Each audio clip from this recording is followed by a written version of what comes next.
Shalom mga kaimet at isang maalab na kapayapaang muli sa ating lahat. At ngayong gabi ay nais po natin na magbigay ng isang not necessarily a textual criticism kasi ikukot lang natin ito sa English, both King James, Matthew chapter 27 verse 9, doon sa Zechariah chapter 11. At titingnan po natin yung quotation ito ni Matthew ay sablay ang kanyang pag-mention ng prophet, no?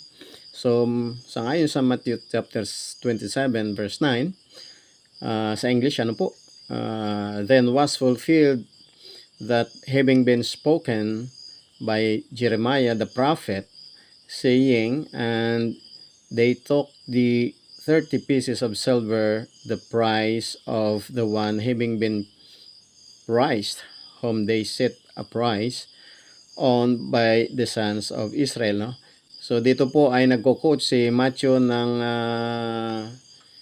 yung 30 pieces of silver na ito daw ay sa panahong ito ay ito yung pinang bayad, no? Doon sa potter's field itong 30 pesos of silver. At sinasabi ni Book of Matthew na ito daw ay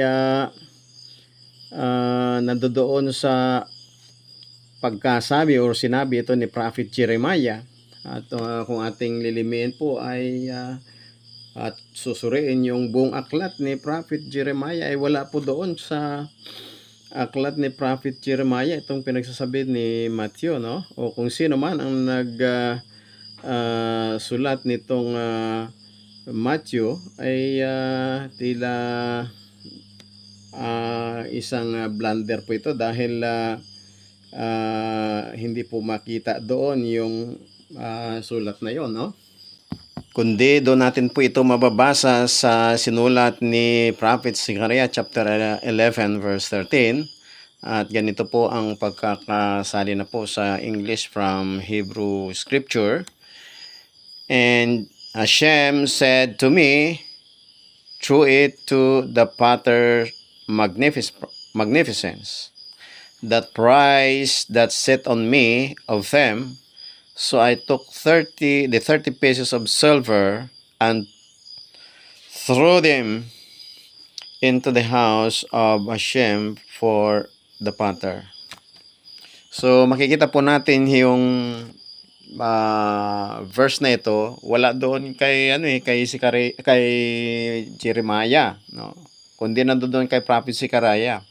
So itong sinasabi o kinukot ng nagsulat ng Gospel ni Matthew chapter 27 verse 9 ay tila may malaking blunder, no? Sino man sa atin ang mayroong malinaw na mata at mayroong maayos na kaisipan ay makikita po natin o malalaman, madidiscern po natin na itong pinagsusulat dito sa Book of Matthew ay sala-sala, no? So paano po natin na ito mapapagkatiwalaan kung ganito po ka tindi yung